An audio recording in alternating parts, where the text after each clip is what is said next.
사도신경 해설 53번째 죄의 용서. 용서와 칠성사. 성자와 성령이 파견되신 유일한 목적은 죄의 용서이다. 용서가 해방이고 구원이고 생명이기 때문이다. 성자의 일생은 용서를 베푸는 삶이다. 처음부터 끝까지 죄인의 모습으로 처신하신 것도, 십자가 위에 못 박히신 것도 죄를 용서하기 위해서이다. 예수님은 숨을 거두시기 직전 아버지 저 사람들을 용서해 주십시오 하고 간구하셨고, 뉘우치는 오른편 죄수는 그분으로부터 용서를 선고받았다. 너는 오늘 나와 함께 낙원에 있을 것이다. 성령의 파견도 용서를 위한 것이다. 성령을 통해 죄의 용서가 실제로 전해진다. 부활하신 그리스도께서 제자들에게 성령과 함께 죄를 사해주는 권한까지 부여하셨다. 성령을 받아라. 너희가 누구의 죄든지 용서해주면 그가 용서를 받을 것이고, 그대로 두면 그대로 남아있을 것이다. 성령께서 내려오셔야 죄가 실제로 사해지고 우리는 죄의 용서를 체험한다. 예수 부활과 성령 강림의 유일한 효과이며 으뜸 가는 선물은 용서이다. 용서의 권한은 하느님에게만 속한 것이다. 아무도 선사할 수 없는 하느님의 이 엄청난 권한을 예수님은 부활하신 날 교회에 넘겨주셨다. 곧 당신의 이름으로 죄를 사해주는 권한을 주셨다. 승천 직전에도 예수님은 사제권을 주신 사실을 재확인하셨다. 나는 하늘과 땅의 모든 권한을 받았다. 그러므로 너희는 가서 모든 사람들을 제자로 삼아 성부와 성자와 성령의 이름으로 세례를 주라. 세례는 우리 죄 때문에 죽음에 넘겨지셨고, 우리를 의롭게 하려고 우리를 결합시켜 되살아나신 그리스도와 우리를 결합시켜 새로운 삶을 살아가게 하는 용서를 위한 첫 번째 성사이다. 세례 성사만이 죄가 용서되는 성사가 아니라 세례를 포함하여 7 성사 모두가 죄를 용서해주는 해방의 성사이다. 예수님은 보이지 않는 하느님을 보여주는 성사로 세상에 오신 하느님의 아드님이시고, 성령은 온 시대 모든 사람에게 실제로 죄의 용서가 전달되기 위해 파견되어 오셨다. 그런데 하느님의 성사인 그리스도는 승천하심으로써 우리의 시야에서 사라지셨다. 성령을 통해 새로운 방식으로 세상 끝날까지 현존하지만 성사의 방식, 가시적 방식으로 볼 수 없는 하느님을 볼 수 있게 할 수는 없게 되셨다. 그래서 이 세상에 태어난 것이 교회이다. 그리스도의 몸인 교회는 그리스도의 성사라 불린다. 그것은 사라지신 그리스도를 대신하여 볼 수 없는 하느님과 그분을 볼 수 있게 해주기 위해 파견되었다. 7 성사는 하느님의 성사인 그리스도의 삶, 말씀과 행적을 근거하여 그리고 그분의 직접 명령에 따라서 제정된 교회의 성사들이다. 교회의 성사가 되기 위해서는 세 조건이 충족되어야 한다. 첫째, 그리스도께서 직접 세우신 것이어야 한다. 세밀한 형식에 있어서는 교회가 확정하였지만 직접적이든 간접적이든 말씀이든 행적이든 그리스도의 명령과 모범을 따라서 제정된 것이다. 둘째, 감각적 표시 곧 유효한 표징이 있어야 한다. 보이지 않는 하느님의 사랑과 자비를 드러내는 표징이 필수적이다. 셋째, 이 표징이 가리키는 은총을 전달해야 한다. 중요한 것은 표징 뒤에 감추어진 은총과 사랑 그리고 생명이다. 7성사의 7은 충만 또는 온전성을 가리킨다. 그리스도인의 온 삶에 걸쳐 탄생, 성인식, 식사, 혼인, 치유, 고백, 임종 성사가 베풀어지며 각 성사가 은총을 충만히 전해줌을 가리키는 숫자이다. 그것들은 그리스도인 삶의 뜻깊은 계기에 하느님의 자비와 사랑, 생명을 전해주는 방편이다. 보이지 않는 용서는 가장 위대한 기적이다.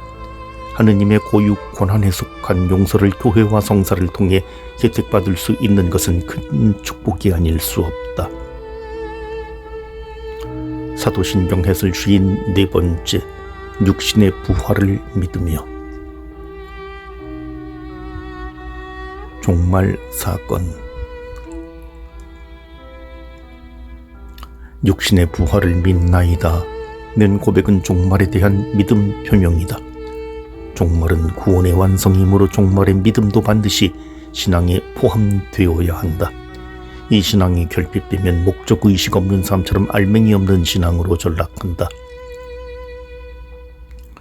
내세에만 집착하는 신앙이 현세를 온전히 무시하며 현세 책임을 망각하는 도피주의에 빠진다면, 반대로 내세를 망각하는 신앙은 현실만 집착하는 현세주의에 사로잡힌다. 그래서 균형 잡힌 신앙을 위해서는 반드시 올바른 종말관을 지녀야 한다. 육신 부활은 종말 사건들 중 하나다. 그보다 더 중요한 핵심 사건은 주님의 재림이다. 종말에 주님께서 다시 오시면 죽은 모든 이가 육신 부활하여 주님의 심판대 앞에 불려나가 심판을 받고 영원한 구원이냐 멸망이냐가 최종 판가름 난다는 것이 종말 신앙의 내용이다. 마지막 날은 언제 닥쳐올지 절대 모르는 사항이지만 분명한 사실은 종말이 이미 시작되었다는 것이다.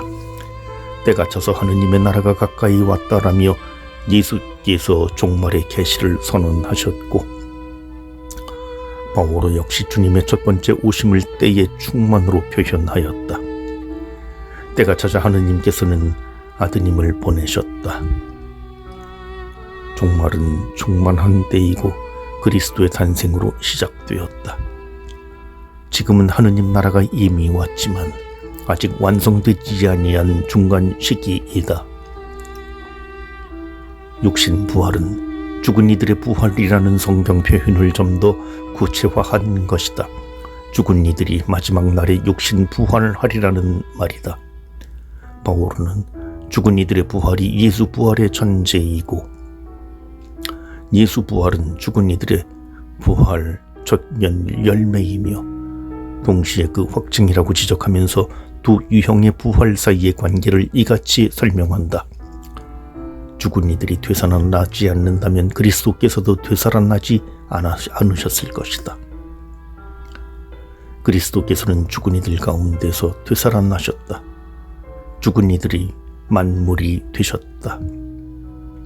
그러나 각각 차례가 있다. 만물은 그리스도이시다. 그 다음은 그리스도께서 재림하실 때 그분께 속한 이들이다. 그리스도의 부활은 죽은 이들 부활의 확고한 보증이고 그 원형이자 모델이다. 그리스도께서 육신 부활하셨으므로 그분 안에서 죽은 이들도 육신 부활할 것이다. 부활은 주님이 제자들에게 십자가 흔적이 선명한 당신의 몸을 보여주셨고, 그들이 보는 앞에서 잡수셨고 나그네 차림으로 동행하기도 하셨다. 그분의 전 인격체, 영혼과 육신 전체가 하느님의 세계 안으로 되살아나서 제자들이 볼 수 있는 방식으로 나타나셨다. 죽은 신앙인들도 마지막 날에 육신과 더불어 부활할 것이다. 심판과 부활은 구원 과정의 마무리이다. 창조가 하느님 홀로 할 수 있는 행위인 것과 같이 부활 역시 하느님만이 하실 수 있는 궁극적 사랑의 행업이다. 부활의 대상은 영혼만이 아니라 온 인격체이다. 인간 존재의 특정 부분만이 아니라 영혼은 물론 육신까지도 되살아난다. 육신 부활이란 육신까지도 포함하여 인간의 전 존재가 하느님에 의해 변형되어 생명의 나라에 들어감을 뜻한다. 부활은 지금 지닌 몸 그대로 되살아나는 소생이 아니다. 과욕으로 육신을 만족시키기 위해 죄를 범할 수도 있지만 육신을 통해 우리가 무수히 많은 선행을 행한다. 선행과 희생은 육신 없이는 불가능하다. 온전한 교류와 나눔은 육체를 통해서만 가능하다. 육체와 더불어 참으로 훌륭한 일을 하고 돕고 사랑하며 성장한다. 육신이 최종 구원에서 제외되는 것은 불합리하다. 육신 부활은 지상에서 육신으로서 쌓은 가치들, 그리고 부당하게 겪은 육신의 눈물과 슬픔과 고통 따위가 하나도 상실되지 않고 하느님에 의해 회복되어 후한 보상과 함께 영원한 가치를 지녀 하늘나라에 동참함을 뜻한다. 너희가 목마르고 굶주리는 형제에게 마실 것과 먹을 것을 주었다면 곧 나에게 해준 것이다.